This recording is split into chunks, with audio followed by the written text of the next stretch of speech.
l'enregistrement est arrivé. Donc, c'est le titre d'un rapport qu'a réalisé le réseau Emploi Compétences, qui est piloté par France Stratégie il y a maintenant 1 an et demi.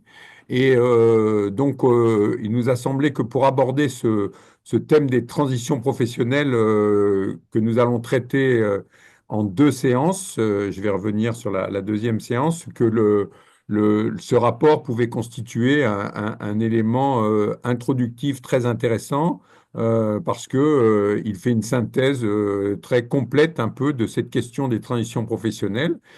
Donc là, et donc pour en parler, nous avons demandé à l'un des deux co-rapporteurs de ce rapport, qui va expliquer en quoi ça a été une production collective importante. Donc Vincent Donne, qui est chef de projet formation professionnelle à France Stratégie, et donc qui va nous présenter ce rapport. Alors, donc, je précise qu'effectivement, cette année, à la FREF, on a décidé d'aborder un certain nombre de sujets en les traitant sous la forme d'une imbrication de 2 séances. En fait, un webinaire qui est, à l'exemple de ce que vous avez aujourd'hui, une séance consacrée un peu à une entrée dans le sujet avec un intervenant nous présentant un rapport ou un angle particulier avec lequel il aborde ce thème.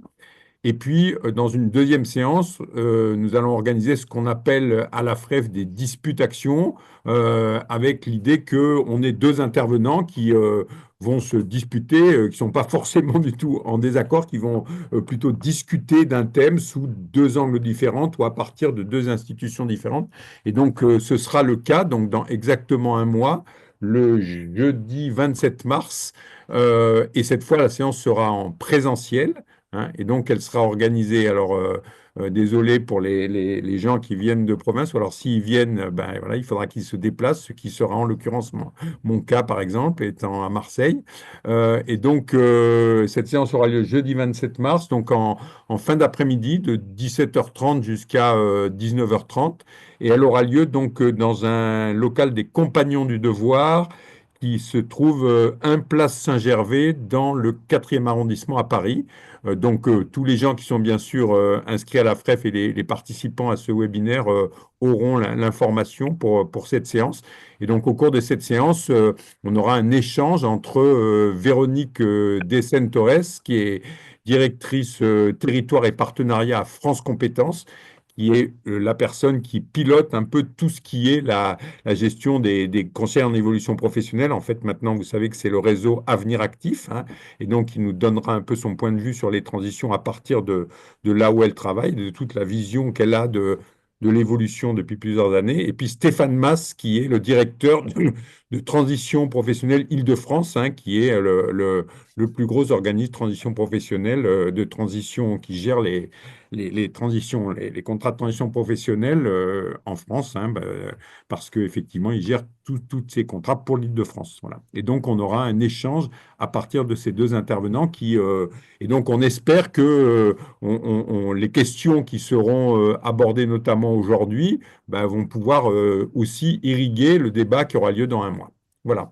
Donc, je vais sans plus tarder, passer la parole donc à Vincent Donne, qui va nous présenter un peu son exposé, un peu à partir du rapport fait il y a 1 an et demi. Et donc, on a convenu qu'il allait faire un exposé dans une demi-heure environ, et qu'ensuite, bon, alors, on a marqué 14h30, on n'ira pas forcément jusque-là, hein, mais qu'ensuite, on ait un temps d'échange. Et donc, pour le temps d'échange, ben, je demanderai aux gens voilà, de lever la main hein, et de dire et de faire des interventions courtes pour poser des questions et de manière à pouvoir favoriser au maximum le débat à partir de l'exposé initial. Voilà.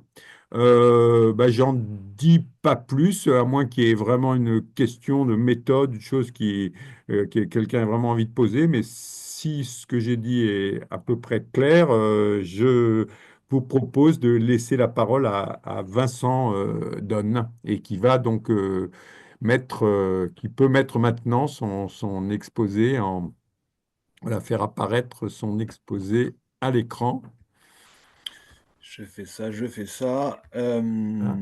Alors, Vous m'entendez? Une seconde. Tac. Je vais Donc, couper. où est-ce qu'il est mon PPT? Partager. Bon, ça, je vais mettre partager tous les grands, c'est pas grave. Ok, partager. Et je mets ça. Merci Voilà, est-ce que vous Thérèse voyez et bien? Dominique de couper leur micro peut-être pour pas qu'il y ait, je vois que tout le monde a coupé ses micros, voilà, pour pas qu'il y ait d'interférence. Merci, bah, c'est parfait. Vincent, on voit très bien ta présentation. Je pense que c'est tout le monde, pour tout le monde le cas. Donc, bah, je te laisse la parole. Très bien, bah, merci beaucoup Damien, merci à la FREF. Bonjour à tous. Bah, comme l'évoquait Damien, donc je vous présente ce rapport que j'ai co-rédigé avec, Colline Bouvard, qui est paru en juin 2023, donc il y a 1 an et demi, mais finalement, et on pourra peut-être revenir là-dessus en fin de présentation, bah, pas grand-chose, n'a évolué depuis, puisque on verra que des négociations ont été entreprises autour de cette question et qu'elles n'ont pas abouti, et du coup, le paysage institutionnel et des dispositifs autour des transitions professionnelles n'a pas évolué. Donc, peut-être juste une phrase, hein, sur le réseau emploi compétences. Damien en a dit un mot, hein, qui est du coup une initiative, qui est effectivement animée par France Stratégie, qui est un réseau d'acteurs, du champ emploi, formation, orientation. Il y a beaucoup notamment d'observatoires, que ce soit les observatoires de branche, ou des observatoires régionaux qui participent. Et il y a une double mission dans ce réseau, qui est d'un côté, bah, faire connaître les travaux des différents membres, et à côté de ça, produire une production originale. Et c'est dans ce cadre-là, qu'on avait décidé de travailler sur ce sujet des transitions professionnelles. Et du coup, on a mis sur pied un groupe de travail qui réunissait, tout un tas d'acteurs. Bah, Damien, on faisait partie, au nom du CEREC, mais on avait évidemment les opérateurs type, bah, France Compétences, France Travail à l'époque Pôle Emploi, mais aussi, voilà, des représentants de différents acteurs qui ont participé à ce groupe-là, qui s'est réuni tout au long de la période 2022-2023, en s'interrogeant, hein, bien sûr, il y a toujours cette vision un peu, pouvoir public quand on se positionne côté France Stratégie. Donc c'est comment est-ce que finalement les transitions professionnelles pouvaient, bah, d'un côté, sécuriser les parcours des individus, évidemment répondre aux besoins de l'entreprise, on y reviendra, mais aussi comment elles pouvaient finalement constituer un instrument, un outil, de politique publique pour essayer, bah, peut-être d'accompagner les grandes mutations. Donc ce rapport, il est disponible, sur le site de France Stratégie. Il y en a une version longue, qui fait 150 pages, qui est peut-être pas forcément très digeste, mais il y a aussi une petite note de synthèse qui fait là une dizaine ou une douzaine de pages, qui est pas mal. Et si jamais le sujet vous intéresse, vraiment, je vous invite à aller la télécharger. Elle est assez pratique. Du coup, peut-être commencer par un petit point sémantique. C'est vrai que quand on parle de transition professionnelle, on entend beaucoup de mots, il y a un peu de confusion. Alors, moi, en tout cas, tel que je le ferai dans cette présentation-là, quand j'évoquerai les évolutions professionnelles, c'est bien toutes les étapes qui, composent les parcours, donc finalement toutes les évolutions de carrière au sens large, qui sont pas forcément liées à des mobilités qui peuvent se faire au sein d'une entreprise, par exemple. On a ensuite les mobilités professionnelles, là qu'on entend nous plutôt comme des mouvements de main-d'œuvre, donc des changements d'un emploi à un autre, par un individu. Ensuite, quand on parle de transition professionnelle, ce sont ces mêmes mobilités, mais vécues du point de vue de l'individu. Et on verra que les dispositifs sont pensés en théorie plutôt comme des dispositifs de transition, c'est-à-dire accompagner les mobilités des individus. Et enfin, on a ce terme de reconversion professionnelle, ou on peut appeler des fois ça mobilité interprofessionnelle. Et nous, on a pris une définition qui est celle de France Compétences, qui c'est les mobilités qui se caractérisent par le passage d'un métier à un autre, qui n'a pas de rapport direct, ou alors où il y a un changement de statut qui fait que ça transforme, les conditions d'exercice de cette activité. Hein, typiquement, bah, si vous avez un métier et que vous passez en indépendant, là, on peut parler de reconversion. Et du coup, c'est vrai que le sujet, c'est que nous, on était parti plutôt sur un angle pour traiter de ce sujet des reconversions, mais en fait, on s'est rendu compte, et on s'en rendra compte, au long de cette présentation, qu'on ne peut pas traiter le sujet des reconversions professionnelles sans parler de celui plus largement des évolutions professionnelles et même plus largement de la sécurisation des parcours, que ce soit dans l'entreprise ou dans des mobilités, soit ascendantes, soit en changeant d'emploi. Donc, je vais commencer par quelques éléments de diagnostic. Il y a 3 grands constats qui sont un peu l'architecture de ce diagnostic-là, et après on passera sur ce que nous, on a présenté comme recommandations, préconisations dans le cadre de notre rapport, qui sont là plutôt données à titre un peu, indicatif, mais qui permettent peut-être de lancer un peu la discussion et peut-être demain d'introduire, la disputation qu'évoquait, Damien. Mon premier constat, qui est peut-être un constat qui est celui qui est le plus connu, c'est un constat d'ordre un peu macro.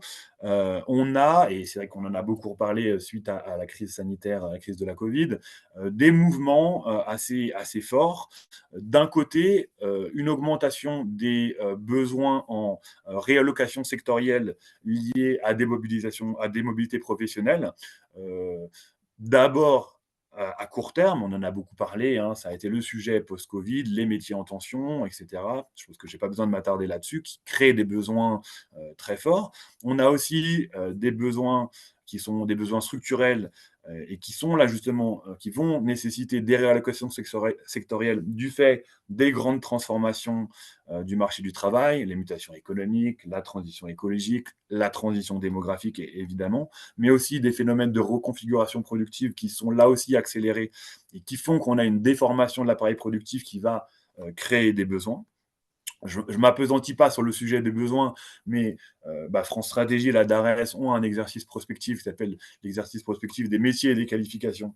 La dernière édition projette les besoins en main-d'œuvre à horizon de 2030, et on voit qu'il y a pour un grand nombre de métiers des besoins, des déséquilibres entre métiers qui vont représenter jusqu'à un tiers des besoins de main-d'œuvre et qui vont du coup nécessiter soit l'arrivée sur le marché du travail de nouveaux actifs, qui viendraient par exemple du chômage ou qui viendraient de l'inactivité, soit des mobilités professionnelles. Et donc, on voit bien que ce besoin en relocation, il est très fort. On en entend beaucoup parler, la transformation, les nouveaux métiers, etc. En face de ça, on a un autre mouvement qui là aussi a été beaucoup documenté, dont on a beaucoup parlé, qui est une augmentation, en tout cas c'est présenté comme celle, des aspirations individuelles à la mobilité. Alors, nous, on s'est intéressé dans le rapport un peu plus en détail à cette question-là, notamment avec des travaux de France Compétences sur le sujet qui sont assez parlants.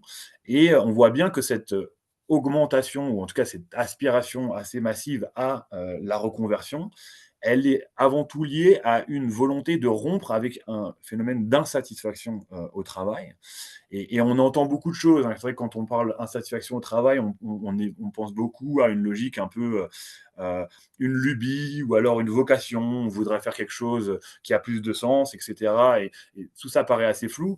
Dans les faits, on se rend compte que cette insatisfaction professionnelle qui va, pousser, cette aspiration à la mobilité, elle est aussi sur des choses très concrètes qui sont liées à la sécurité de l'emploi, qui sont liées à une volonté d'augmenter sa rémunération, qui sont liées à un sens du travail, mais plutôt un sens du travail. Et là, je renvoie aux travaux qui ont été faits récemment par Coralie Pérez et Thomas Coutreau sur les questions de sens au travail. Là aussi, on voit bien que les questions de sens au travail, c'est pas uniquement une aspiration vocationnelle, mais bien les moyens de bien faire son travail. Et donc, on a effectivement, là aussi, on en a pas mal parlé, hein, la question de ces nouveaux rapports au travail suite à la crise sanitaire, suite, et ça, je pense que c'est un point qui est très important et qui fait qu'on parle beaucoup des transitions professionnelles aujourd'hui, les différentes réformes des retraites qui font qu'on a un allongement de la durée de vie au travail et qui posent des questions évidemment en termes de pénibilité et de soutenabilité du travail tout au long de la carrière. Et ce sont des enjeux qui posent beaucoup, hein, cette question de l'aspiration à la mobilité professionnelle, aux transitions. Là, je vous ai mis comme ça, juste, je ne vais pas le commenter, mais à titre indicatif, là aussi, genre, toutes les différents motifs qui sont avancés par les individus qui aspirent à une reconversion. Et on voit bien que, bah, déjà, ils sont très multiples. Et on voit également qu'à côté de sujets type donner plus de sens à sa vie, on a des choses qu'on pourrait considérer comme très en dur, hein, augmenter sa rémunération, la crainte de se perdre son emploi. Et on voit bien qu'il y a une grande diversité des motifs de volonté à se reconvertir.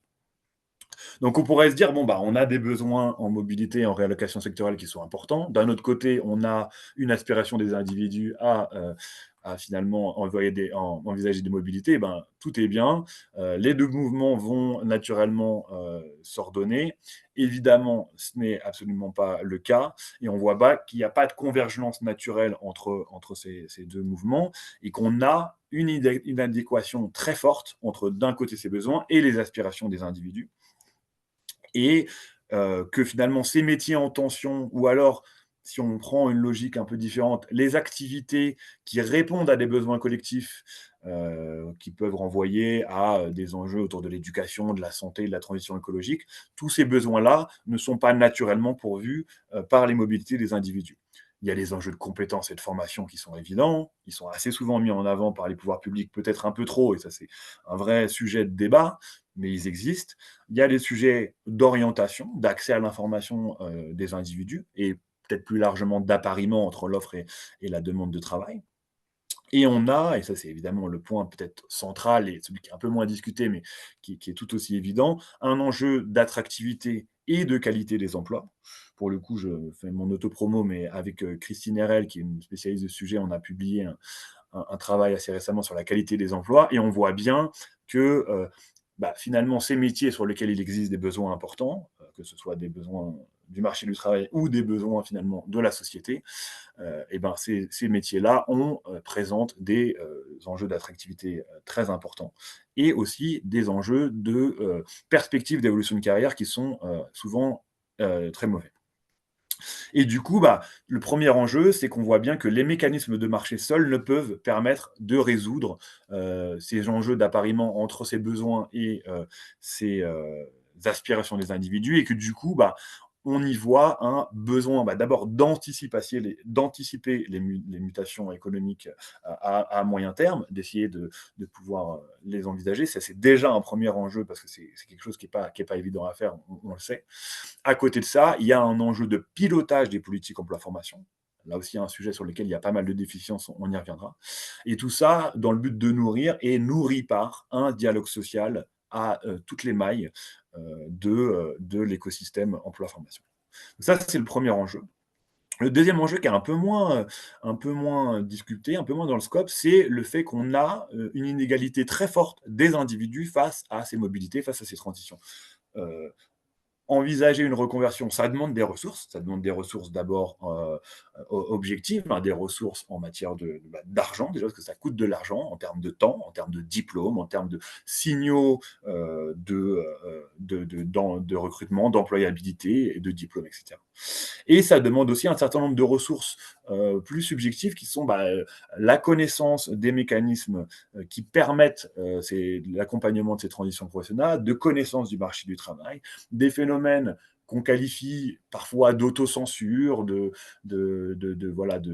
biais en matière d'orientation. Donc on voit bien qu'il y a un certain nombre de ressources très fortes. Là, je vous ai mis un petit tableau pour illustrer ça. On voit bien que les taux de reconversion réussis, c'est-à-dire parmi les gens qui aspirent à une reconversion, qui réussissent finalement à se reconvertir, c'est issu de l'enquête DEFI, qui commence à dater un petit peu, mais il semblerait qu'il n'y ait pas vraiment d'évolution là-dessus. Et on voit bien que les ouvriers non qualifiés ou les employés non qualifiés, qui aspirent tout autant à la reconversion que les cadres, ils réussissent bien moins souvent leur reconversion et bien moins souvent dans des CDI.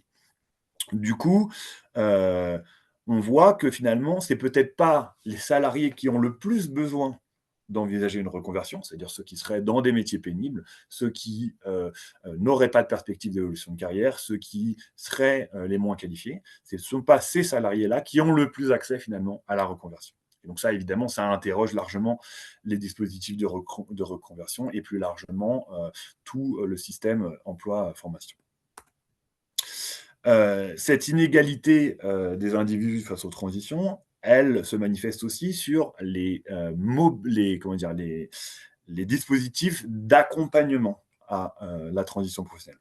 Alors nous, quand je dis nous dans le rapport, mais je pense plus largement, quand on parle d'accompagnement aux transitions professionnelles, c'est très important de séparer deux sujets. Et très souvent, il y a une grande confusion, et cette confusion n'aide pas à aborder le sujet. C'est que d'un côté, on a l'accompagnement au sens prise en charge des frais et des coûts qui sont liés à la transition, que ce soit partielle ou totale, c'est-à-dire le prise en charge des frais pédagogiques d'accès à la formation et du revenu de remplacement qui représente 80% du coût d'une transition professionnelle. Donc ça, c'est le premier sens, hein, c'est les dispositifs de transition professionnelle qu'on en parle souvent. Et à côté de ça, l'accompagnement, c'est aussi un accompagnement individualisé, d'appui et de définition à la réalisation d'un projet de transition professionnelle. Et c'est quelque chose qui est souvent pas assez mis en lumière, mais qui est très important, on y reviendra. Et du coup, on constate une inégalité forte dans l'accès à ces deux formes d'accompagnement. D'un côté, peu de transitions qui bénéficient d'une prise en charge par le biais d'un dispositif de financement de transition professionnelle. On a 60 à 70 000 parcours environ chaque année, alors qu'on a, alors je vous le fais un peu à la louche, mais on a 1 million 4 mobilités qui pourraient être considérées comme des reconversions. C'est très important de rappeler que une grande partie des mobilités professionnelles qui peuvent être des reconversions n'ont pas vocation à être accompagnées par un dispositif, c'est très bien, mais on voit bien que quand on compare ces 70 000 à 1,4 million, il y a un enjeu qui se pose et qui interroge largement du coup le ciblage en se disant est-ce que ces dispositifs-là sont bien orientés vers les bonnes personnes.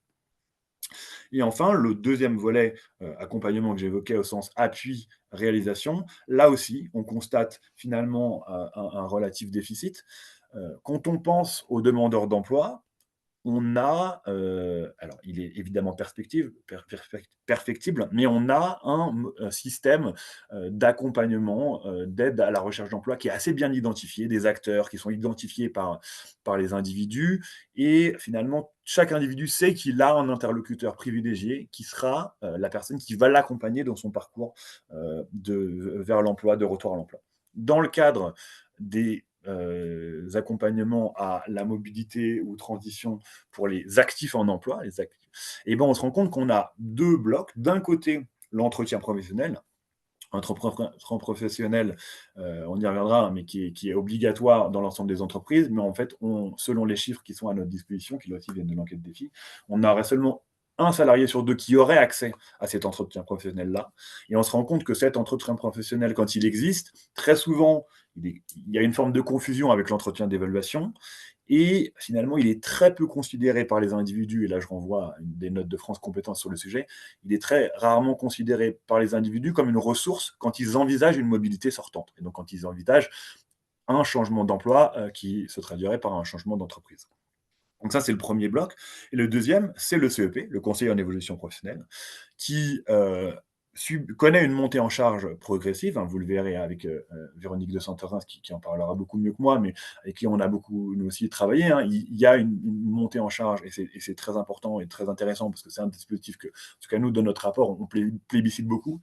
Mais on se rend compte qu'il est encore trop souvent utilisé par les individus comme une aide finalement au montage d'un dossier d'accès à du financement pour de la reconversion, et moins sur sa logique première qui serait faire le point un petit peu sur son évolution professionnelle et envisager une mobilité peut-être, ou envisager de rester dans son entreprise, ou envisager peut-être d'avoir accès à une formation. Et du coup, voilà, c'est un dispositif encore jeune, il y a un enjeu de notoriété, le dispositif est de mieux en mieux connu, mais on voit bien que là aussi, la question de qui sont les gens qui accèdent à ce CEP-là se pose. Et du coup, ce deuxième enjeu, c'est le fait que ce déficit, il pose la question finalement de comment est-ce qu'on garantit un égal accès à ces instruments qui vont permettre finalement d'envisager des transitions professionnelles réussies. Le troisième enjeu, celui-là, c'est un peu celui, on est en plein dedans, c'est l'enjeu des dispositifs de transition. Donc là, quand je dis dispositifs de transition, j'évoque les dispositifs qui permettent de financer la prise en charge partielle ou totale des coûts liés à une transition, et qui s'accompagnent parfois, dans certains cas, d'un accompagnement individualisé. Et on va voir qu'on a finalement beaucoup de dispositifs qui permettent, qui visent les transitions professionnelles, et que tout ça, ça cause un certain manque de lisibilité. Je vous ai mis juste comme ça, à titre indicatif, l'ensemble des dispositifs de transition professionnelle que nous, on avait identifiés. Il y en a eu deux nouveaux depuis. Je ne les présente pas, mais c'est juste un peu pour montrer la grande diversité. Et que ces dispositifs-là, ils ont pourtant finalement tous plus ou moins le même objectif, qui est, comme je disais, financer de l'accès à de la formation et, dans certains cas, financer une partie potentiellement du revenu de remplacement pendant qu'on est en formation. Et en fait, tous ces dispositifs-là, ils se caractérisent avant tout par une grande rigidité d'usage, à savoir que leur accès va être segmenté en fonction de la nature des publics, des situations professionnelles, des métiers qui sont les métiers d'origine ou des métiers qui sont les métiers de destination. Et on va se rendre compte que cette rigidité-là, elle ne correspond pas forcément à la façon dont les individus mobilisent ces dispositifs. À côté de ça, on a des problèmes intrinsèques à certains de ces dispositifs. Je ne m'appesantis pas, mais on a beaucoup parlé de transition professionnelle, du dispositif Transco, dispositif de transition collective, pardon, le dispositif Transco, et qui est un dispositif qui n'a pas trouvé son public, alors pour un certain nombre de raisons. Le premier, peut-être, c'est que déjà, il y avait une certaine lourdeur administrative. C'est évidemment plutôt la parole des employeurs qui vont dire ça, mais effectivement, il y avait beaucoup de leviers à activer pour pouvoir mettre en place un dispositif transition collective, mais aussi parce que finalement, il y avait des problèmes dans le dispositif lui-même, à savoir qu'il était assis plutôt sur l'entreprise de départ, donc une entreprise qui envisageait potentiellement à terme des difficultés, devait se déclarer, et avant d'envisager un PSE, un plan social, devait mettre en place ce dispositif de transition collective. Or, il a été un peu montré que c'est difficile pour une entreprise qui n'est pas encore face à un plan social de se déclarer potentiellement en difficulté et de désigner des emplois qui seraient menacés pour accompagner ces transitions. Donc on voit qu'on a un certain nombre de soucis qui sont liés à ces dispositifs de manière inhérente.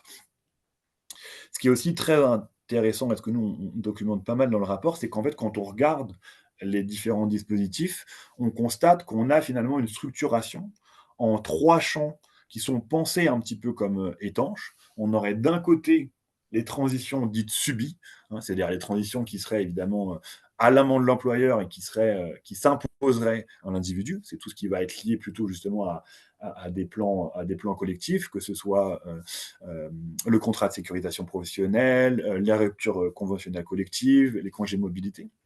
À côté de ça, on aurait un deuxième champ qui serait les transitions choisies, qui serait là totalement à la main de l'individu. Donc on aurait le PTP, le projet de transition professionnelle, qui est l'héritier du CIF, du congé individuel de formation.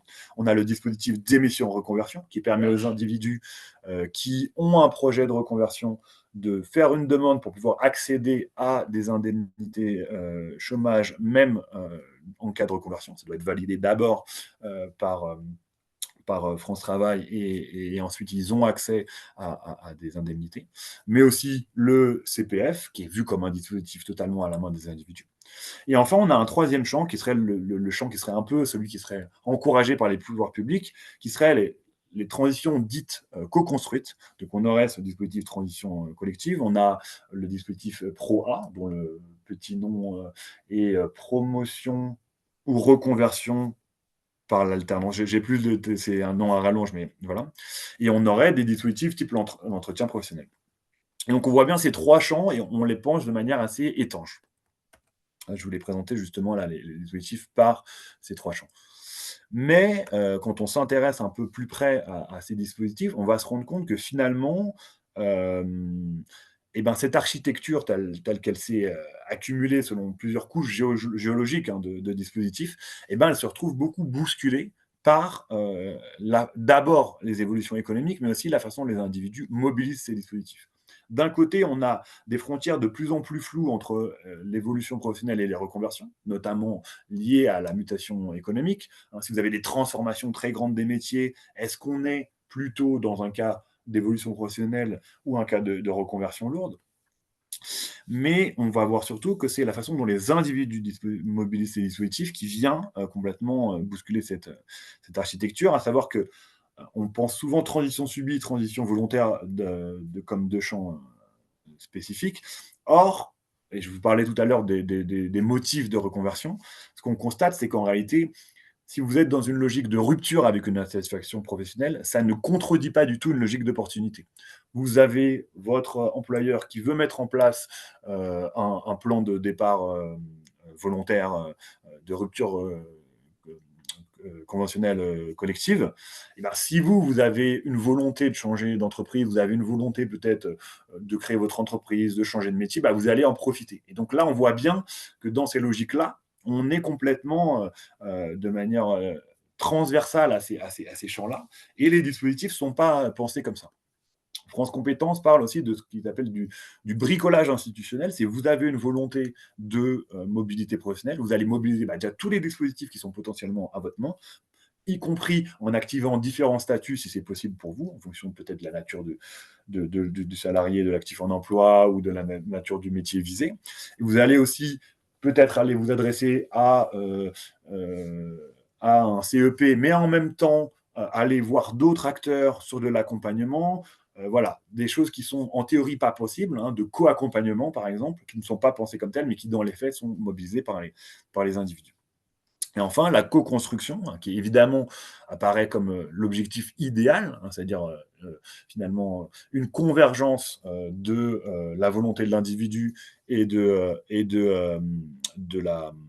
l'entreprise. Dans les faits, ça postule une communauté d'intérêt qui n'existe pas toujours, notamment pas quand vous avez un individu, un salarié, un actif en emploi qui est une aspiration à une mobilité sortante, et où finalement, dans un contexte de tension sur le marché du travail, l'entreprise de départ va rarement être, bien qu'elle soit en théorie obligée par la loi, va être une ressource et va accompagner le parcours professionnel de son individu. Donc on voit bien un enjeu de simplification et d'accessibilité de ces dispositifs-là. Alors si on bascule, je vais y aller rapidement, mais sur la Oui, question... Oui, oui, Vincent, comme du coup, je vois que le temps tourne, là, comme il y a, je sais le nombre de diapos qu'il y a, voilà, il va falloir faire un choix un peu entre une présentation exhaustive ou quelque chose de plus synthétique pour qu'on puisse avoir du débat derrière. Donc, si tu peux tenir compte pas de un peu. souci. Bon. Merci, Je, Vincent. je fais ça en 5 minutes. C'est juste plutôt pour Voilà. justement ouvrir la Oui, discussion. Donc, voilà, nous, très bien. dans notre rapport, on a 4 grands leviers. Le premier, c'est justement sur ce que j'évoquais, le premier constat, c'est renforcer la capacité à piloter les politiques emploi-formation pour accompagner ces transitions-là. Alors, d'abord, on va dire au niveau national, parce qu'on sait que depuis la disparition du CNEFOP, on n'a plus de lieu finalement pour vraiment avoir du débat et pouvoir piloter les politiques emploi-formation et notamment décliner les grandes orientations de l'État en des niveaux stratégiques. Au niveau régional, on a des CREFOP, mais dont on sait aussi que les prérogatives sont assez limitées. Et on a aussi une nécessité de faire vivre là pour le coup, en infrarégional, à une maille territoriale du dialogue social, du dialogue, que ce soit paritaire, mais aussi faire dialoguer des acteurs économiques, des acteurs de l'emploi, etc. Des choses qu'on ne sait pas forcément beaucoup faire dans le cas français. Alors, notre rapport est sorti un peu avant la création de France Travail et du réseau des acteurs de l'emploi. Donc, il y a une grosse attente, on verra bien si ça a un effet, mais clairement, les transitions professionnelles sont un objectif de ces niveaux de pilotage des politiques. Deuxième grand levier, c'est renforcer l'accompagnement au sens appui à l'aide à la définition d'un parcours de transition. Donc, nous, là, on appelle à renforcer le CEP, c'est-à-dire potentiellement à avoir un peu des effets push, à pouvoir inciter les gens à recourir à du CEP plus souvent et peut-être d'en faire une espèce de brique minimale de l'accompagnement. Ça, c'est quelque chose, là aussi, le CEP est en train de monter en charge, donc tant mieux, mais il y a encore beaucoup à faire sur le CEP, mais on pense que c'est vraiment important. On évoque aussi la question des pratiques d'accompagnement, notamment sur ouvrir des dispositifs qui sont des dispositifs de formation plus courte, de les penser plus naturellement, de les dessiner plus naturellement à des objectifs de transition professionnelle. Là, on pense souvent transition professionnelle, formation longue. Donc ça, c'est un deuxième point. Ensuite, il y a, et là, je pense que c'est un diagnostic qui est assez partagé, y compris par les pouvoirs publics et la ministre actuelle, la volonté de simplifier l'architecture des dispositifs qui financent les reconversions et les transitions professionnelles. D'un côté, en essayant d'augmenter le nombre de gens qui peuvent avoir accès à ces dispositifs, ce qui veut dire essayer, dans la mesure du possible, de faire diminuer le coût unitaire de ces dispositifs. Nous, on propose on propose des pistes dans le rapport, vous pouvez aller jeter un coup d'œil, mais l'idée, c'est vraiment de dire comment est-ce qu'on rend plus modulaire ces dispositifs de transition professionnelle et comment on essaye d'avoir finalement des dispositifs qui permettent de répondre à plusieurs situations professionnelles. Comme je le disais, il y a eu une négociation l'année dernière qui a achoppé autour de la création potentielle d'un nouveau dispositif. Il y a eu un accord national interprofessionnel mais qui a été signé uniquement par l'UDP, une organisation patronale et 4 organisations syndicales, mais des négociations doivent reprendre. Il y a vraiment un objectif de créer un dispositif qui soit plus modulaire et potentiellement qui s'appuie sur la modalité de l'apprentissage, qui est une modalité qui a un peu fait ses preuves et qui permet d'avoir du financement de rémunération par l'entreprise d'arrivée. Ça, c'est la question un peu de la tuyauterie des dispositifs, mais il y a aussi un enjeu de garantir que finalement ce sont les bonnes personnes et qui visent les bons métiers de destination qui ont accès à ces dispositifs-là, si on réfléchit à enveloppe constante. Et enfin, on a un quatrième levier qui est là plutôt vraiment réaffirmer le rôle des entreprises, le rôle des branches dans le fait de faire vivre ces transitions professionnelles. Que ce soit en termes de passerelle entre métiers, donc là, ça renvoie plutôt à des enjeux de dialogue social, d'architecture des certifications, de meilleure utilisation des logiques de blocs de compétences. Aussi une responsabilité très forte à réaffirmer, à rappeler, parce que c'est déjà dans la loi des entreprises à l'égard de leurs salariés d'envisager des transitions professionnelles, y compris des transitions sortantes. Donc nous, là, on appelle à refondre et à renforcer l'entretien professionnel, mais aussi peut-être à permettre un accès à du CEP sur du temps professionnel. Et enfin, aussi côté peut-être la pouvoir public, développer l'accompagnement des entreprises sur ces sujets-là. On sait qu'il y a une offre qui est pléthorique, mais qui est mal connue. Et finalement, là encore, ce qui va être mis en place avec France Travail et ces nouveaux réseaux d'acteurs pour l'emploi, peut-être demain, il permettra, mais il y a un enjeu de service aux entreprises qui est aujourd'hui beaucoup donné en silo. On a d'un côté des acteurs du monde de la formation, de l'autre des acteurs qui seraient plutôt des acteurs du monde du recrutement, de la stratégie, etc. Donc, comment penser tout ça de manière plus intégrée? Voilà un peu pour cette présentation un peu longue, mais le sujet est large et surtout mobilise l'ensemble finalement de l'écosystème emploi-formation autour de cette question des transitions professionnelles.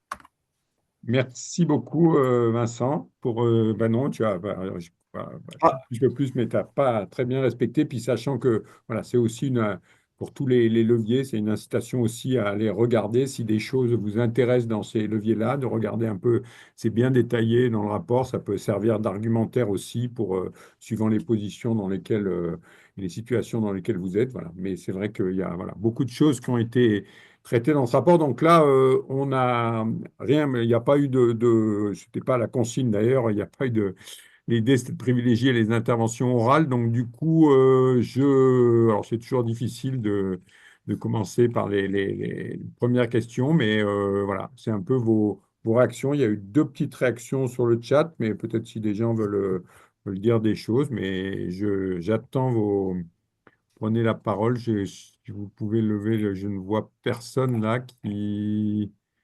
Non, non. par Quelqu'un. rapport, Ah, peut-être juste par rapport aux questions qui sont oui, dans le chat, oui. peut-être. Oui, Juste allez-y, allez-y. Oui, vas-y, Vincent. Non, non, juste un mot. Je vois qu'on dit effectivement le CEP peut se faire en complément du bilan de compétences, par exemple. C'est vrai que c'est juste un point important et j'aime bien raconter cette anecdote. À un moment, il y avait un dispositif, il y avait une page qui était un point gouv, donc du Ah, ministère du Travail, où il y avait marqué différence entre bilan de compétences et CEP. Le bilan de compétences est payant, le CEP est gratuit. Donc on voit bien que c'est absolument pas ça. Ça montre bien une méconnaissance, y compris de la part de certains acteurs, qui sont des acteurs du système, mais bien évidemment, le CEP peut inciter à du bilan de compétences et dire ce serait intéressant dans votre parcours et renvoyer un bilan de compétences qui peut du coup être financé par du CPF. Et voilà, en théorie, le CEP a vocation à être comme ça une espèce de plateforme qui permet d'articuler à l'ensemble des dispositifs, aussi bien formation que peut-être reconversion, etc. Il y a cette volonté-là. Et juste par rapport à la deuxième question, comment s'appelait le dispositif dont la création avait échoué?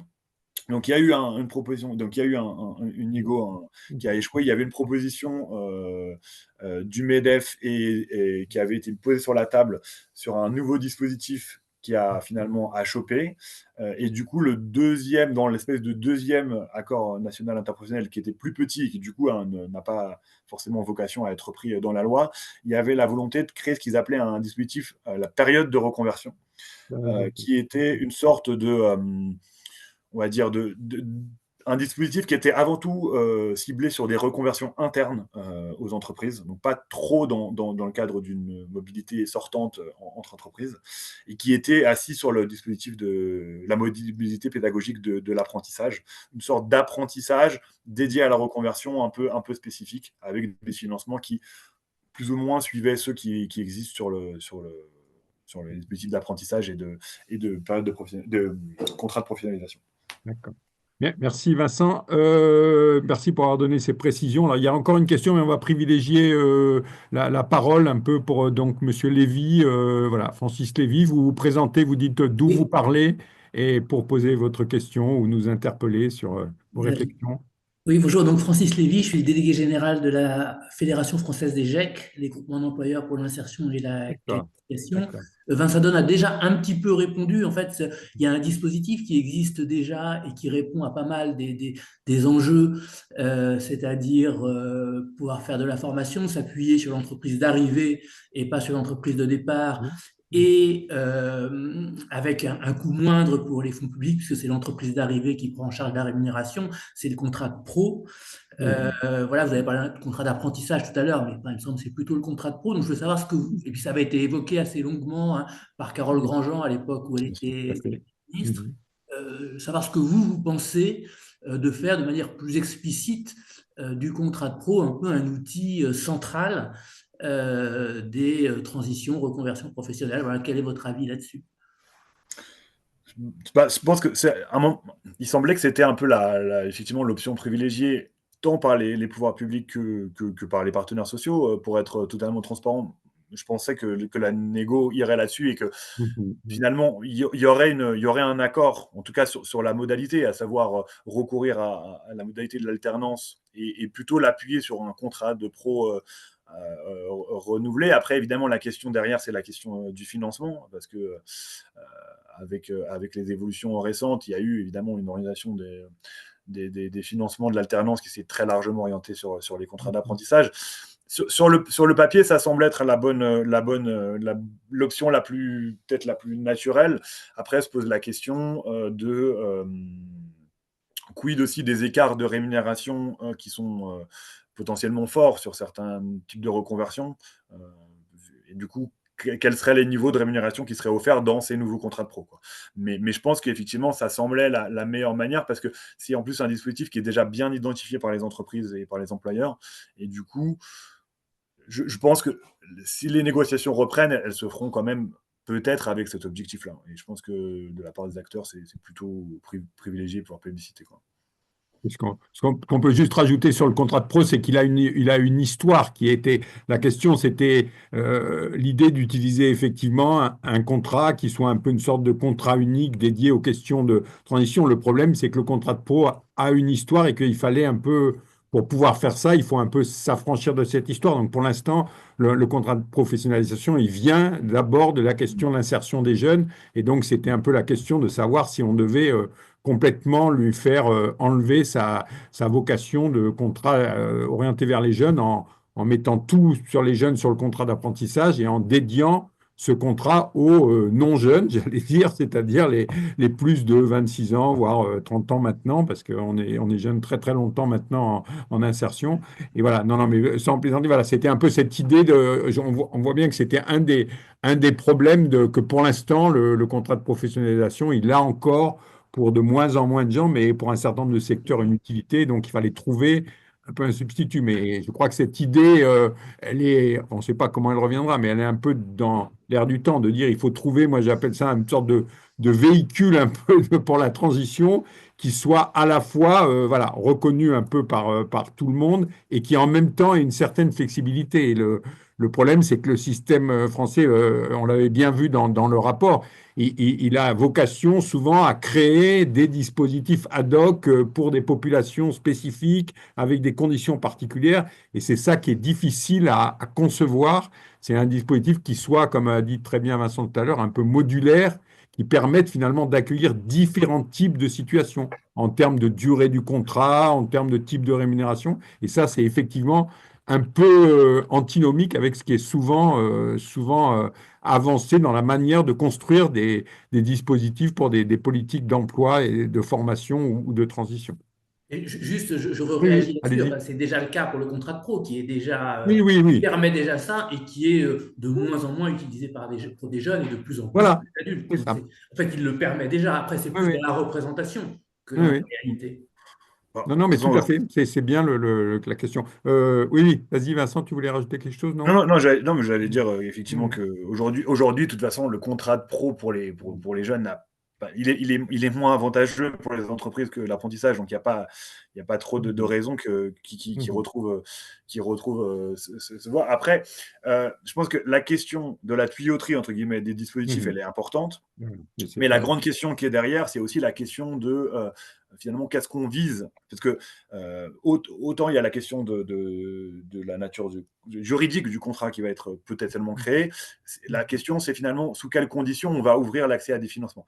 Et peut-être que la logique qui a longtemps prévalu, qui était plutôt une logique métier en tension, aurait peut-être aujourd'hui vocation à être remplacée. Nous, on appelle ça les métiers de l'intérêt général. La définition est large et je pense qu'elle devrait être envoyée aux partenaires sociaux parce que la question, c'est sur quelles conditions on va faire accéder, par exemple, ce contrat de pro. Est-ce qu'il va être ouvert à tous avec cette logique un peu de droit de tirage qu'on a vu sur l'apprentissage et on a vu que du coup, c'est difficile de réguler un dispositif comme ça, ou est-ce qu'on va plutôt justement dire c'est certains types de publics, certains types de salariés d'actifs qui sont visés, ou peut-être certains types de métiers. Et nous, on préconise par exemple de aussi envisager, comment dire, des sortes de bonifications pour, par exemple, des actifs qui accepteraient de s'orienter vers certains métiers dont on sait qu'ils ont des perspectives d'évolution de carrière qui sont limitées et finalement qui font qu'aujourd'hui, les individus sont assez rationnels. Si les individus ne veulent pas devenir aide à domicile, c'est aussi qu'ils savent que vous allez être à domicile quelques années, aide à domicile quelques années, vous n'avez pas de perspective d'évolution de carrière. Et donc là, on voit bien que si on n'envisage pas une sorte de bonification d'aide à la reconversion, et là, cette aide à la reconversion, elle est peut-être plutôt assise sur du PTP peut-être ou sur des crédits type sur des comptes individuels. Mais il faudra avoir plusieurs jambes en même temps si on veut accompagner les transitions et en faire un outil de réallocation sectorielle qui puisse être manipulé par la politique publique, je pense.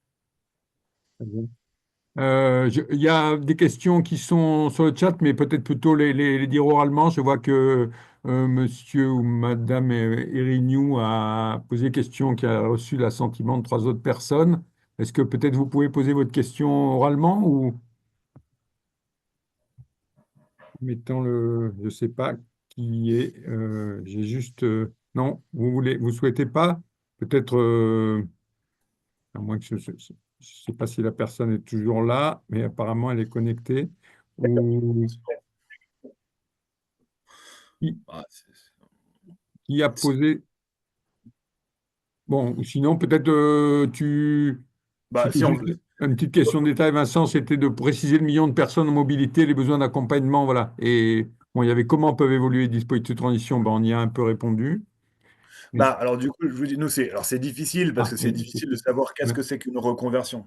Hmm, Euh, mais selon nous, des travaux qu'on avait effectués à France Stratégie, on s'y chiffrait à 1,4 million hmm, de mobilité chaque année selon la définition de la reconversion qu'on a adoptée. Et du coup, voilà, c'est juste pour rappeler un peu les volumes. Encore une fois, c'est important de bien préciser, toutes les mobilités n'ont pas vocation à être accompagnées. Et beaucoup de mobilités et de reconversions Bien, qui s'opèrent exactement. sur le marché du travail sont, voilà, c'est des gens qui ne demandent rien à personne et où finalement, il n'y a pas de, il y a pas de.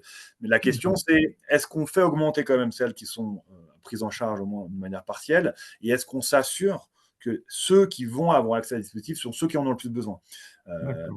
Dans le cas du projet de transition professionnelle, on a plutôt c'est plutôt intéressant, c'est-à-dire qu'on a une vraie mobilisation par des ouvriers, des employés, à peu près à la hauteur de ce qu'ils représentent sur le marché du travail.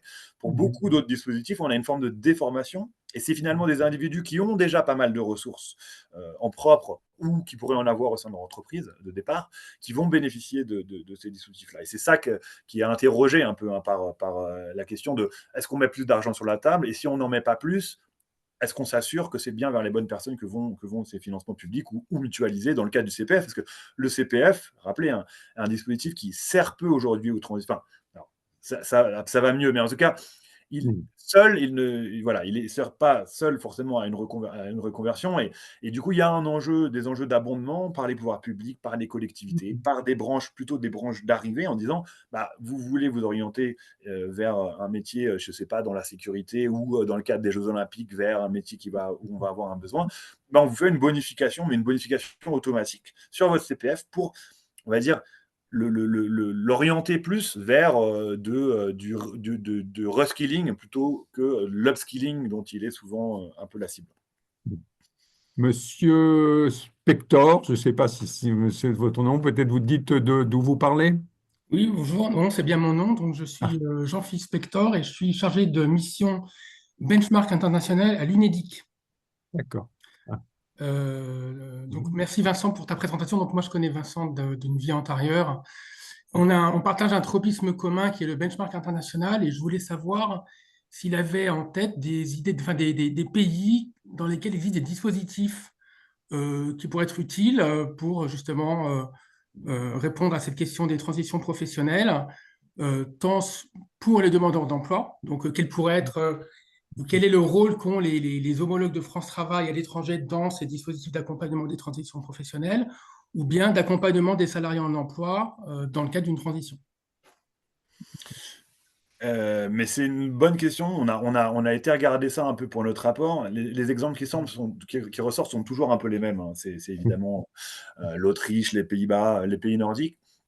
Ce qu'il faut quand même bien rappeler, c'est que nous, on évoque certains exemples dans le rapport, notamment les fondations autrichiennes, ou j'ai plus le nom exact en tête, mais notre dispositif en Suède. Mais toujours rappeler qu'on est dans des contextes où le rôle des partenaires sociaux et évidemment de la négociation est tellement plus forte qu'on a du dialogue social à différentes mailles, notamment à des mailles géographiques, infranationales, assez développées, et que du coup, c'est finalement dans ce cadre-là, alors soit il y a des contributions volontaires de certaines branches, de certaines entreprises qui vont permettre de la reconversion, et finalement, à partir du moment où il y a un dialogue social qui est engagé, c'est plus facile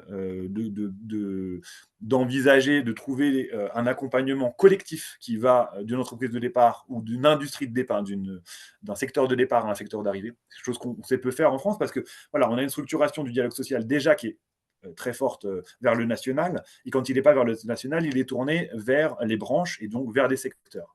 Or, ce qu'on se rend compte évidemment dans le cas des transitions professionnelles, c'est qu'on a beaucoup, schématise, il ne faudrait pas le faire comme ça, mais on a beaucoup de destruction d'emplois potentiellement dans l'industrie, même si on est en train de retrouver de l'industrie, mais dans certaines industries ou en tout cas dans certains métiers de production, et des besoins sur les métiers de service. Aujourd'hui, faire dialoguer transition et service, par exemple, c'est quelque chose qu'on sait très peu faire. On sait très peu faire parce qu'il y a peu de dialogue en interpro, et on sait peu le faire à la maille d'espace géographique finalement restreint, parce qu'il y a peu de présence des partenaires sociaux dans ces mailles-là. Et on va se rendre compte que quand Transco avait été lancé, là où ça a marché, c'est finalement là où il y avait des acteurs un peu structurants, soit des organisations syndicales dans certains espaces géographiques, en Bretagne par exemple, soit parce que vous avez une entreprise qui est tellement structurante à la maille d'un bassin d'emploi, par exemple, que du coup, entre les liens avec ses sous-traitants, mais aussi d'autres secteurs, c'est tellement fort qu'il y a un dialogue social à froid qui permet, lorsque finalement il y a un peu des difficultés, on peut organiser des transitions collectives. Et nous, on parle d'un cas qui est assez intéressant, qui est le cas des fermetures de centrales à charbon.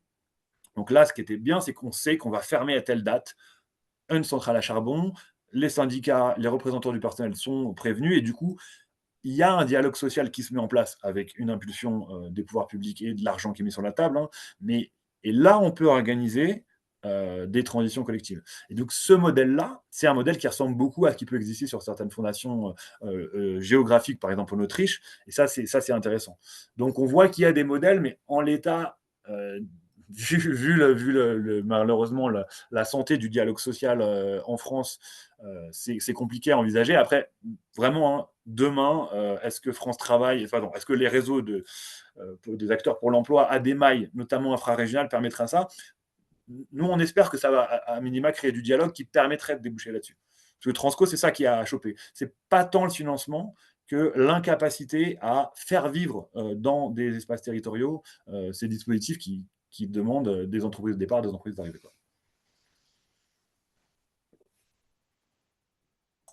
Merci Vincent. Je vois que dans le chat, Pierrette a posé beaucoup de questions. Pierrette, est-ce que tu pourrais du coup dire une des Oui, questions qui te pose plus, voilà, pour en essayant d'en trier, peut-être pas toutes les oui. poser. Moi, la Voilà. question Tu essentielle, il y peux en a dire plein. d'où tu parles, Pierrette?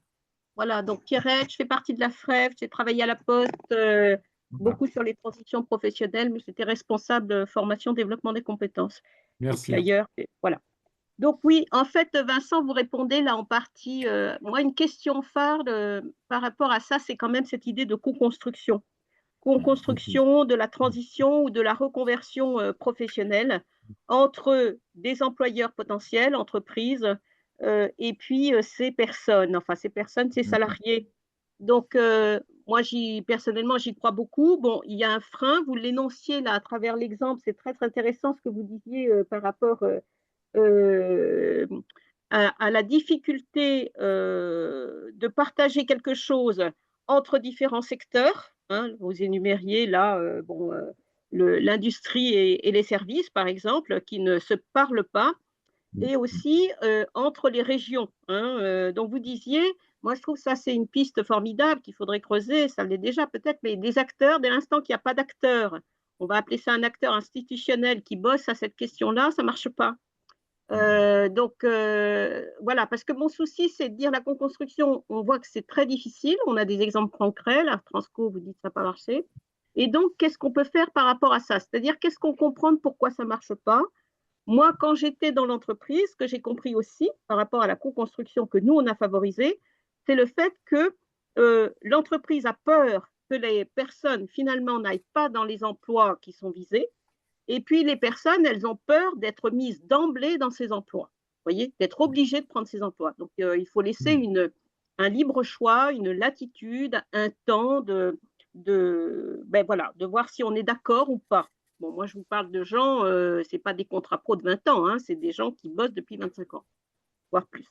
Donc, voilà, ce temps, nous, on y a beaucoup travaillé à l'époque et ça a été très intéressant parce qu'on ne peut pas obliger qui que ce soit à dire c'est comme ça, c'est pas autrement et vous y allez et vous vous taisez. Ça ne marche pas du tout.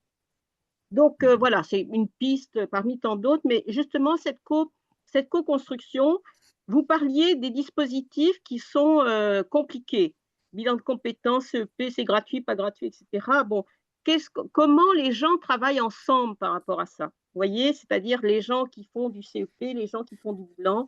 Moi, si je vois le bilan, je fais de l'accompagnement professionnel aujourd'hui. Hein. Si je prends le bilan, quand j'ai quelqu'un de 50 ans qui a fait un bilan de compétences, il me dit ça ne me servait à rien. J'exagère le plus près, mais à peine. Pourquoi? Je lui dis pourquoi? Ben, il me dit on a parlé de mes qualités, de ceci, de cela, mais on n'a pas parlé des compétences que j'avais globalement, qu'est-ce qui faisait que je les avais et les emplois qui seraient possibles. Celui qui travaille sur le bilan de compétences me dit moi, les emplois, ce n'est pas mon métier, je ne connais pas bien. Bon, j'exagère le trait, mais ça donne souvent ça. Donc, enfin, par rapport à des éléments phares qui parlent de comment on se fait rencontrer des acteurs qui sont indispensables pour faire en sorte que ce soit plus lisible, que ce soit plus efficace, que ce soit beaucoup plus clarifié. Voilà, qu'est-ce qu'on fait aujourd'hui? Après, vous D'accord. parliez des Bien sûr. politiques de Oui, l'emploi. Ça fait Mm. partie de la co-construction. Les politiques de l'emploi, moi, j'aimerais avoir des exemples de politiques d'emploi-formation. Mm. Ah, très bien. Alors, Alors, je pense que pour répondre à votre question, Pierrette, notamment sur cette comment dire, la mise en réseau, notamment à une maille géographique fine, je pense que c'est vraiment intéressant d'interroger Véronique Dassin-Torres parce que tel que le CEP a été pensé dans son cahier des charges initial, puis dans son second cahier des charges, il y a vraiment l'idée que le CEP est censé générer finalement des créations de communautés professionnelles, de professionnels de l'accompagnement. Parce que Oui, oui. et, et, et, et, et, il y a cette idée, c'est pour ça que j'évoquais un peu l'idée que ce soit que le CEP est une sorte de plateforme qui va rediriger. Il y a cette idée de mettre en réseau. Alors, tel qu'il avait été pensé dans sa version initiale, il y avait même l'idée de dire que ce serait un dispositif qui serait unique pour les demandeurs d'emploi et pour les actifs en emploi. Dans les faits, Mm. même si on parle de CEP aussi à France Travail, aussi à potentiellement à Cap Emploi. Alors, la CADLAPEC est un peu particulier puisqu'ils font des actifs en emploi et des demandeurs d'emploi. Donc là, c'est assez intéressant de regarder côté APEC. Mais bon, dans les faits, il y a quand même le CEP des demandeurs d'emploi et le CEP des actifs occupés, qui sont deux champs relativement segmentés, qui sont régis par aussi des cahiers des charges un peu différents maintenant.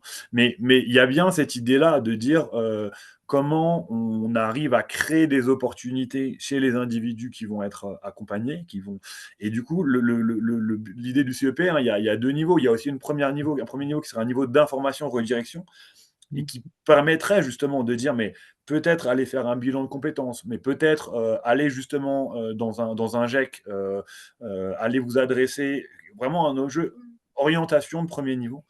Ouais, voilà, dans un monde idéal qui n'existe pas forcément, en tout cas là je parle plutôt côté des individus, il y aurait cette idée que le CEP, vous appelez votre CEP et finalement lui il vous oriente, ce serait l'équivalent, je pense, pour les demandeurs d'emploi du conseiller France Travail. Là encore, hein, il y a des limites, c'est très perfectible, mais un demandeur d'emploi sait que quand il veut, que ce soit avoir accès à un financement d'une formation, envisager une aide à la mobilité géographique, qui veut même peut-être avoir des informations sur des métiers, en théorie, il a un conseiller qui peut lui répondre, qui ne va pas être en capacité tout seul de délivrer l'accompagnement, mais qui va réorienter qui vers une aide à un atelier d'aide à la reprise d'emploi, de rédaction de CV qui peut être fait in-house à France Travail, des fois plutôt sur de la formation, des fois à dire mais est-ce que vous avez du CPF? Oui, je comprends. Eh bien peut-être. Et l'idée du CEP, en tout cas moi tel que je le vois, et je pense que Véronique Dassin-Torres en parlera, hein, mais c'était un peu ça, c'est créer ça. Et du D'accord. coup, voilà, ça c'est pour l'individu. Et après, sur ce qui est de les faire exister sur les territoires, peut-être même Damien, toi tu as été dans des initiatives dans le sud, tu peux peut-être dire quelques mots. Je pense qui sont intéressantes. Oui, oui, je pensais justement à ça.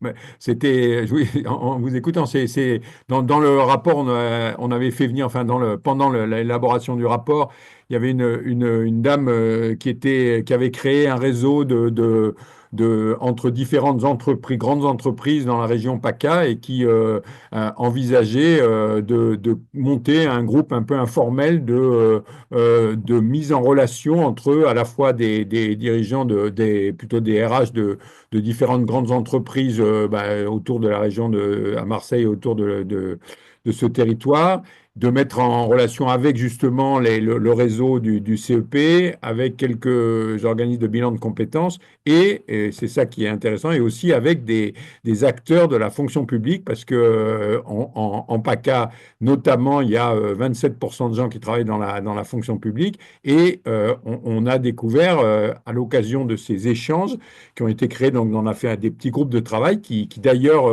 continuent, là ça c'est quand même très intéressant, que en termes de mobilité, on ne parlait en fait que dans tous ces échanges qu'on a là, de mobilité inter-entreprise privée, voilà, et branche professionnelle, et que toute la fonction publique, que ce soit la fonction publique d'État, territoriale ou hospitalière, était à côté. Et ce qu'on est en train de découvrir, parce que c'est un des champs qui nous intéresse, parce qu'on a réussi à faire se rencontrer des gens, c'est qu'il n'existe actuellement en France aucun cadre institutionnel, quel qu'il soit, qui fait se rencontrer tout le monde du public et tout le monde du privé. Ce n'est que des initiatives ad hoc. Et donc là, on est en train de... C'est quelque chose... Enfin, c'est intéressant par rapport à ce que disait Vincent sur l'aspect création de communauté. C'est que de manière totalement informelle, à travers une initiative dans laquelle moi, il se trouve que je suis impliqué avec cette dame qui avait lancé des initiatives entre entreprises privées, on est en train très, très modestement d'essayer de nouer des liens.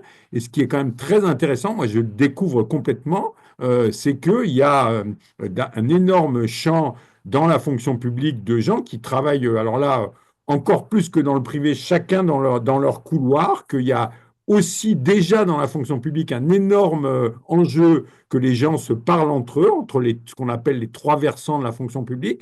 Mais alors, l'idée que la fonction publique, qu'il puisse y avoir des mobilités entre fonction publique et secteur privé, c'est quelque chose qui n'est dans le scope de personne.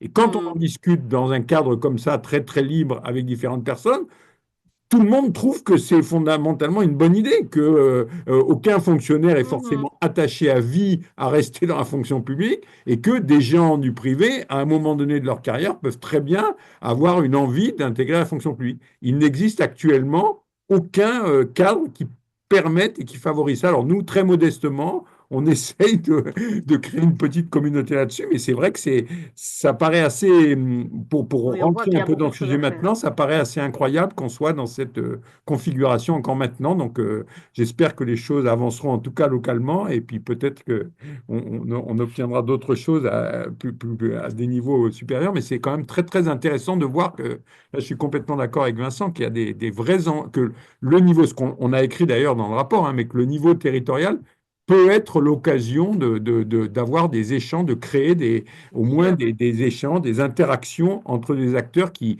n'ont pas d'espace institutionnel pour se parler. Mais là, on est sur des Mm. acteurs qui se basent sur les emplois existants. Bon, même s'il y a plein de choses qui Mm. sont à faire, etc.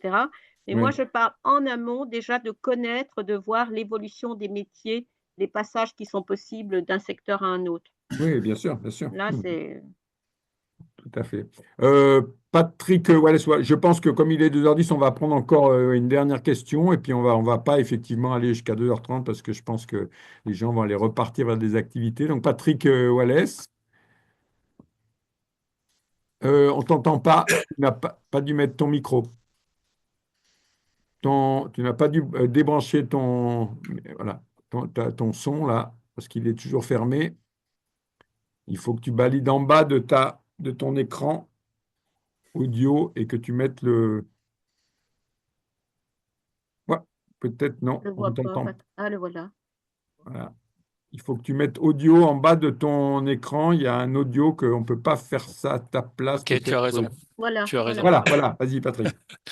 Donc, Rapidement, Patrick, parce qu'on va pas attendre. Oui. président de la FREF, Oui. Vincent, je vous remercie hein, pour l'exposé et pour sa clarté. Bon, c'est vrai que c'est une belle introduction hein, au rapport que vous avez produit.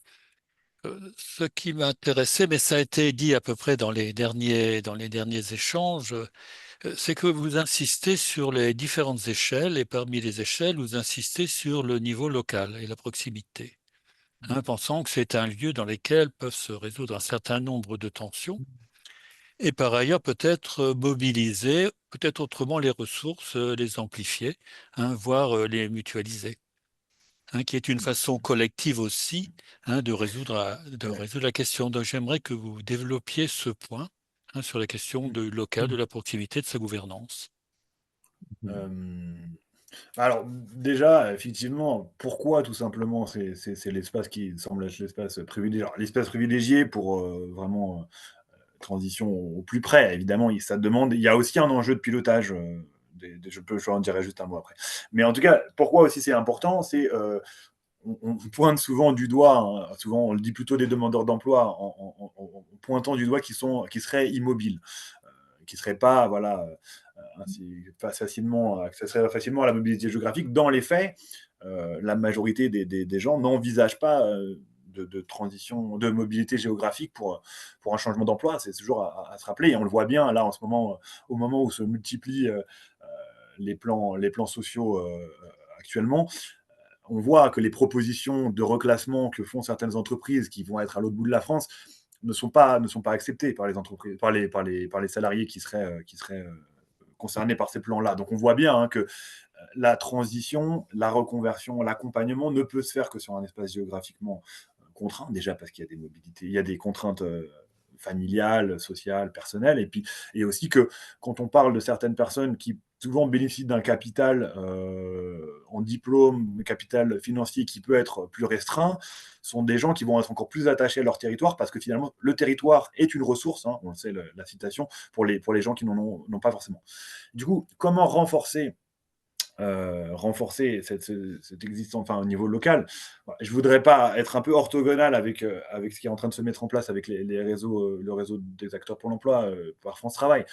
Initialement, nous, on aurait envisagé des espaces de discussion qui puissent vraiment dépasser largement les enjeux purement emploi pour aller vers les enjeux formation, dont on sait qu'en France, hein, ce sont deux champs quand même extrêmement silotés. Il y a cette volonté-là un petit peu, mais on voit quand même que dans le réseau des acteurs pour l'emploi tel qu'il est en train de se développer, on a une focale qui est posée sur les questions d'emploi et de recrutement assez forte, moins sur les questions de formation, moins aussi sur des enjeux stratégie et accompagnement RH finalement des entreprises, un peu GEPP si on veut dire. Vous aurez d'un côté les OPCO, vous aurez de l'autre côté France Travail, vous aurez de l'autre côté potentiellement d'autres acteurs qui pourraient intervenir. Espérons que ces nouvelles structures vont quand même permettre de discuter. Moi, pour vous prendre un exemple, à côté, je suis un rapporteur sur l'évaluation de l'expérimentation territoire zéro chômeur de longue durée, hein, dont on parle beaucoup. On sortira notre rapport cette année. Typiquement, ce qui a été mis en place dans le cadre de territoire zéro chômeur de longue durée, c'est vraiment assez intéressant. Je ne sais pas dans quelle mesure ça a inspiré ou pas les pouvoirs publics pour la création du réseau d'acteurs pour l'emploi, mais là, on a vraiment, dans le cas de territoire zéro chômeur de longue durée, un espace concret, le comité local pour l'emploi, dans sa version TZ et pas dans sa version France Travail, où il y a des représentants des différents secteurs économiques au niveau local, donc vraiment hein, des représentants d'entreprise, parce qu'eux doivent se prononcer sur est-ce que oui ou non telle activité va être ouverte pour l'expérimentation. Du coup, il y a ces acteurs-là, il y a évidemment les acteurs du service public de l'emploi, France Travail, Cap Emploi, etc., et des acteurs de l'insertion, qui est presque un troisième champ. Hein. Donc les acteurs de l'insertion par l'activité économique, des représentants du collectif des citoyens, parce qu'on est sur des mailles très fines, hein. On est sur de l'infra, au niveau des grandes villes, on est sur de l'infra et on est sur vraiment de l'interco, on va dire. Et du coup, là, on va avoir vraiment des discussions de quelles sont les activités qu'on voudrait voir déployées, comment on va chercher les gens qui potentiellement pourraient répondre à ces emplois-là. Et là, c'est du travail de dentelle. Et cet exemple, moi, je trouve qu'il est assez parlant. Je ne sais pas si l'expérimentation sera poursuivie, etc. Mais il y a la volonté de mettre autour de la table différents secteurs. Dans le cas des acteurs de l'emploi à France Travail, c'est 13 emplois.